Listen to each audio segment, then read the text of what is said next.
Hello and welcome back to another video. I'm super excited for this video because I'm just getting back 1 second. This is the first video I'm doing where I'm picking a season TBR. So basically by the title of this video you can tell I'm showing you guys my fall/winter TBR. So these are the books I want to read in the rest of fall and in the winter. So I have quite a big stack of books here. Quite a big stack of books, but this is supposed to last me quite a few months. So, first off, we have Dance of Thieves by Mary E. Pearson. I really want to read this book. I've heard great reviews about it. I mean, there's literally a Stephanie Garber review on the back, so that's a total win, because I love Stephanie Garber. Her books are right here. And this is it's like a forbidden love and about warring families. It's kind of Romeo and Juliet-esque.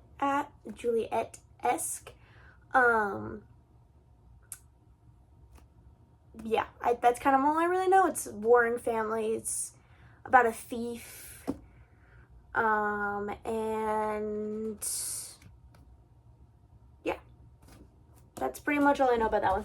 And then we have The Darkest Part of the Forest by Holly Black. I feel like any Holly Black book gives fall vibes. This one is about two siblings, Hazel and Ben. They live in Fairfold, where humans and the folk exist side by side. Since they were children, Hazel and Ben have been telling each other stories about the boy in the glass coffin, that he is a prince and they are valiant knights. But as Hazel grows up, she puts aside those stories. Hazel knows the horned boy will never wake, until one day he does. Set in the same world as the Folk of the Air series, which is, they're all the way up there, or actually no, they're up there. But, which is like the Cruel Prince trilogy and the Stolen Air duology. So this is kind of in the same world, just not at all following any of those characters. So this one gives very fall. I feel like fantasy, you're gonna notice, I think a lot of the books on this are fantasy, and I feel like a lot of fantasy books give off fall or winter vibes. So both of these kind of this one definitely gives fall feels. This one, I don't know yet because I haven't read anything in this world or by this author, so I want to say it can fit with both. And then I always feel like academia stories or like stories that take place in schools feel very fall. And this one I feel like is a good mix of fall and winter. It's The School of Good and Evil by Soman Chanini. You guys try and figure that out for yourself. I actually bought this used, so that's why this spine's super cracked and whatever, but it's fine. I think this follows two girls who get taken to a school where they get separated into like the good side and the villain side, like the evil side, and I think they're switched. Like, I think one of them goes to, like, the one that you would think would be going to the good side goes to the evil side. I actually don't know. But it's giving, like, it's giving fall vibes because it is a school book, but it's also kind of giving winter vibes winter feels by the cover. So, and then my only reread in this pile is Rival Darling by Alexandra Moody. This is 100% winter. A 100% winter read. It is a clean hockey romance with fake dating and sadly the miscommunication trope, but I put that aside because this is actually a great book. I recently read Grumpy Darling, which is the second book in this trilogy, and Wild Darling's coming out, I think, next year. And I think it's coming out next year. And I'm super excited about rereading this, and I'm thinking about also maybe annotating it, and just diving back into the OG couple. Then we have a book that I tried to read in my Reading Rainbow challenge, where I was reading a book which each cover was a different color of the rainbow, and this was my blue book, but the version of it I got it on Libby, and the version of the book I got was like 1,000-something pages, and I was not in the mood to read a 1,000-page book, but I did want to read the book. I was really interested in it, but I was like, I can't read this long of a book right now. I wanted something shorter. So I ended up buying it off of Amazon because I was like, let's buy the physical copy of it. I don't love using Libby for books. So it's Aragon by Christopher Poloni, if I'm pronouncing that correctly. And guess how many pages this version of the book is? Only 400. Do you know how many pages I got in on this book on my Libby? 400 something. I would have finished this book if I had it physically. It's so annoying. Also, I love how the way that the page numbers are, they're like here on the side of the page instead of on the bottom or on the top or like middle area. That's kind of cool. So yeah, Aragon, which follows, I read quite a bit of it actually. I don't remember where I left off exactly.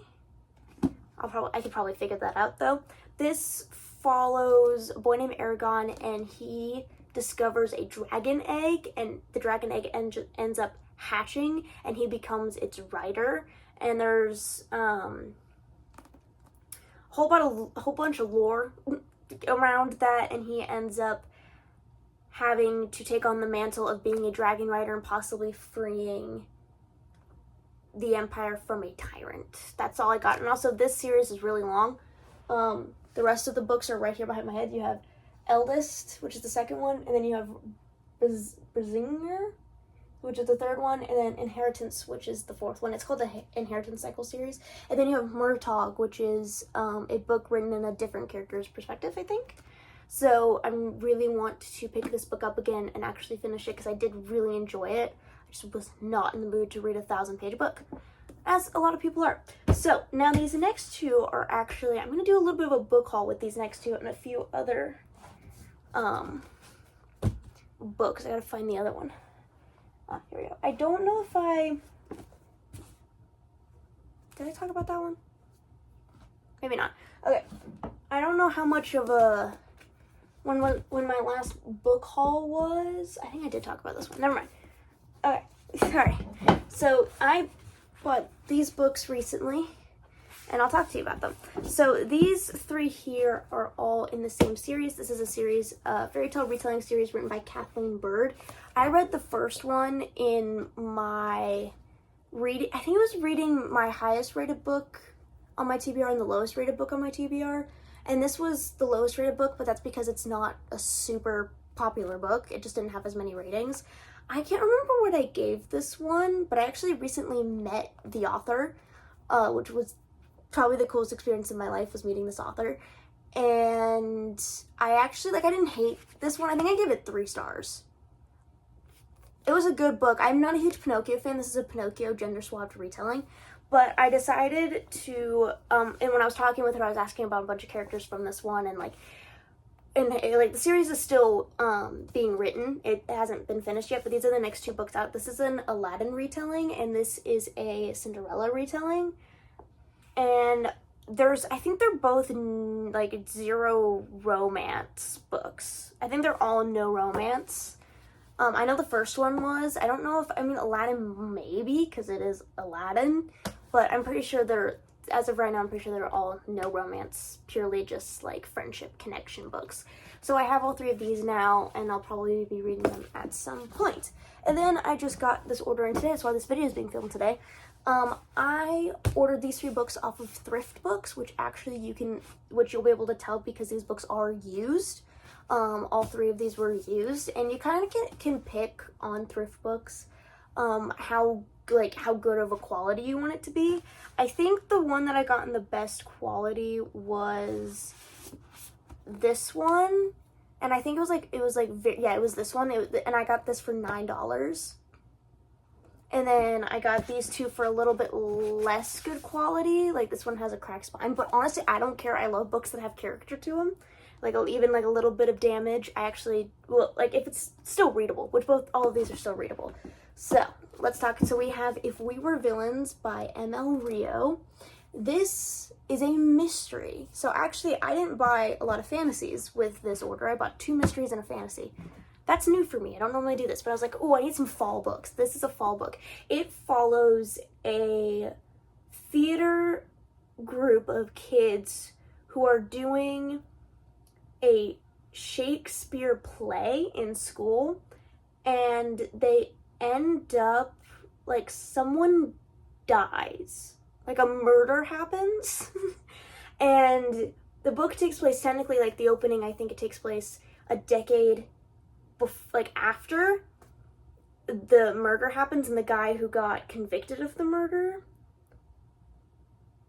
I think so, or like he just got put in jail. Either way, he comes out and he explains, like he's narrating the story of what happened 10 years prior. So I think that'll be really interesting. I'm also a Shakespeare fan, so I'm excited to possibly read that. And then I got another mystery, which this one also involves murder. I don't know why, but this is also takes place in a school called Ellingham Academy. It's a private school, so kind of academia vibes.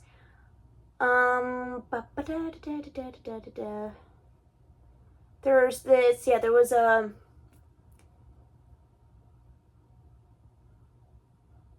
so it follows Stevie Bell, who she is a true crime aficionado, and she goes to this school because she wants to figure out like what happened at the school. Like there's like a mystery going on at the school that like people were kidnapped, and then like let me actually read the back for you here.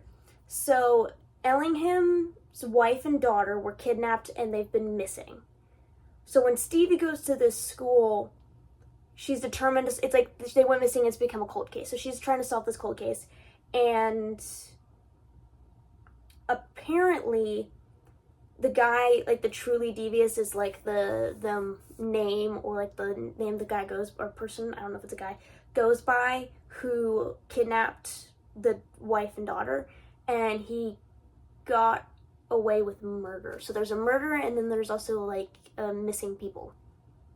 So there's that. I'm excited. I also want to read The Naturals by Jennifer Lynn Barnes, which is also a mystery series. Jennifer Lynn Barnes is an incredible mystery series. I don't have that physically. That's on Kindle. Kindle. There we go, Kindle. And I'll put up a photo of it somewhere. But I do want to read that as well. That's also on my fall/winter TBR. And then we have the last book that I bought. I don't think I'm going to put this one on my fall/winter TBR. I don't know. I'm debating it. But it's To Kill a Kingdom by Alexandra Christo. Again, if I'm butchering these names, I'm so sorry. I think this follows, it's like almost I want to say Little Mermaid retelling. Yeah, it's a Little Mermaid retelling following Princess Lyra is siren royalty and the most lethal of them all. With the hearts of 17 princes in her collection, she is revered across the sea until a twist of fate forces her to kill one of her own. To punish her daughter, the Sea Queen transforms Lyra into one of the things sirens love the most, a human. Robbed of her song, Lyra has until the winter solstice to deliver Prince Elan's heart to the Sea Queen or remain human forever. The ocean is the only place Prince Elan calls home, even though he is the heir to the most powerful kingdom in the world. Hunting sirens is more than an unsavory hobby, it's his calling. When he rescues a drowning woman in the ocean, she's more than what she appears. She promises to help him find the key to destroying all of siren kind for good, but can he trust her? And just how many deals will Elan have to broker to eliminate humankind's greatest enemy? So that's that book. I don't think I'm going to add this to my fall/winter TBR. I think we're just going to stick with 1, 2, 3, 4, 5, 6, 7, 8. The 8 books. Because I'm obviously going to read other things in the fall and winter, but these, truly devious don't fall. But these are the go-to plus the naturals of the books that I want to read this fall and winter season. So, really excited about this. And cannot wait to dive into these books. I hope you guys enjoyed this video. Please like, comment, and subscribe. And actually comment down below if you've read any of these books and what your opinions are on them. I'd love to know. Please, no spoilers. But yeah, I'd love to hear your guys' thoughts and opinions on these books that I'm gonna try and read this fall and winter season. So, bye.